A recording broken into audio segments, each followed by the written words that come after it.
I don't run from you because my body wasn't built for speed. And that means if you find me, the situation has already started badly for me. I am a horned lizard, Phrynosoma spp. I live in dry places where water practically doesn't exist, and that forces me to use everything in my body with extreme efficiency, even my own blood. My strangest trick starts in my head, literally, because I can block the return of blood coming from my eyes, and that makes the pressure rise quickly inside the vessels around them.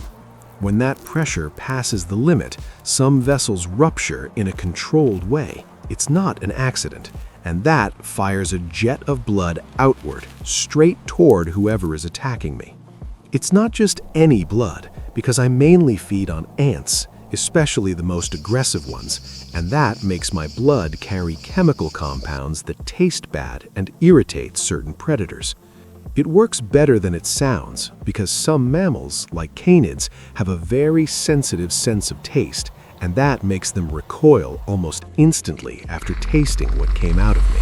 But I don't start with that because losing blood has a cost, and that means I only use this resource when everything else has already failed. Before that, I try to disappear because my color mimics dry ground, and that reduces the chances of being seen as long as I stay completely still. I can also inflate my body, pulling in air and expanding my chest, and that makes me harder to swallow, especially for predators that try to take me whole. My spines help because they create points of pressure in the mouth of whoever tries to bite me, and that can make the predator give up before actually hurting me. The problem is when none of that works, because it only takes one wrong movement or a predator that hunts by active vision, and that breaks my camouflage in seconds. And there's another detail. I'm not fast, because my body is flattened and built to stick to the ground, and that eliminates any real chance of escape. When that happens, I go into emergency mode. My body starts redirecting blood flow, and that prepares the system for a possible discharge.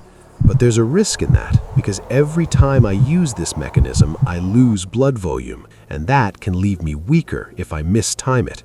And even worse, not every predator cares about bad taste, and that means if I use my maximum defense on the wrong target, I basically wasted my last card without solving the problem. From that point on, the situation changes completely, because now I'm more exposed with fewer resources, and that opens the door to a scenario where survival depends on not making a single additional mistake. Now, the problem isn't just me, it's what's coming after me. Not every predator reacts the same way, because each species has a different sensory system, and that determines whether my blood will work or be completely ignored. If it's a canid, like a coyote, my chances go up because they rely heavily on smell and taste, and that makes the taste of my blood an immediate shock, forcing a retreat. But if it's a bird of prey, the story changes because they hunt with vision and talons, not taste, and that means my chemical attack has virtually no effect. In that case, the mistake is using the blood too early because I lose a valuable resource, and that doesn't change the behavior of the predator that actually represents danger. Another risk is distance, because the jet isn't infinite. It only reaches a few centimeters with precision, and that requires the predator to be in the right position at the right moment. If I fire at the wrong angle, I miss, because I can't correct it mid-process, and that turns a strategic defense into waste. And there's more. The environment directly interferes because dry air accelerates evaporation, and that can reduce the impact of the fluid before it even reaches the target at full efficiency. Meanwhile, my body is already paying the price because blood loss reduces internal pressure, and that affects my endurance in the next few seconds. If the predator persists, I have less margin because my system needs time to recover the lost volume, and that creates a window where I'm more vulnerable than before. Another real problem is fast attacks because some predators don't give time to react, and that prevents even the full activation of my mechanism. If I can't block the blood flow in time, there's not enough pressure, and that means the discharge simply doesn't happen. And even when everything works, there's still a limit, because I can't repeat this many times, and that makes each use a critical decision.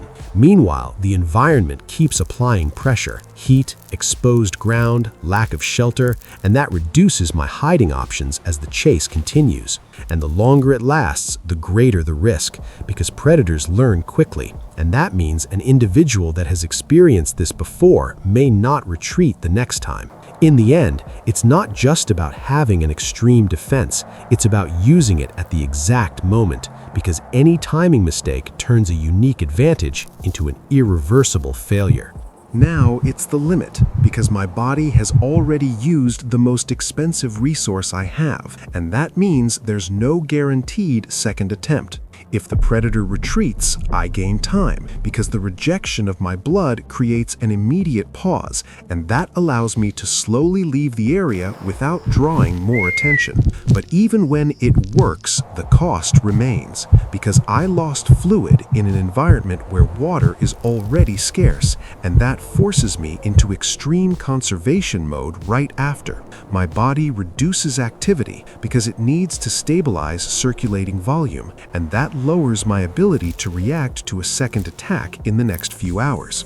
If another predator appears in that interval, the situation gets worse, because I can't repeat the discharge with the same efficiency, and that leaves me practically without active defense. Now, if the predator doesn't retreat, the scenario changes completely, because my mechanism failed in its main objective, and that puts me directly at maximum risk.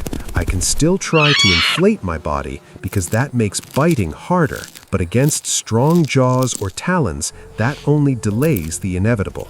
And there's a clear physical limit, because my body wasn't built for direct combat, and that means without surprise effect or chemical repulsion, I lose the advantage.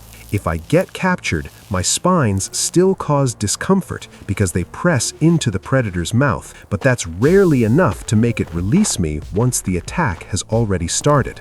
On the other hand, when everything goes right, it's not luck, it's biological precision, because the discharge happened at the exact moment, on the right target, and with enough intensity to cause rejection.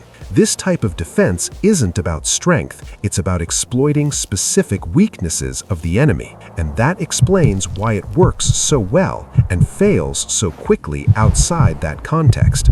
In the end, my survival doesn't depend only on what I do, but on who is attacking me, because my system was shaped for a specific type of threat, and that creates a simple rule. I cannot miss the target, because my body can't afford to pay that cost twice in a row. If I survive, it's not because I'm strong, it's because I used the right system at the right time, and that, out here, is the only thing that truly keeps a body like mine alive.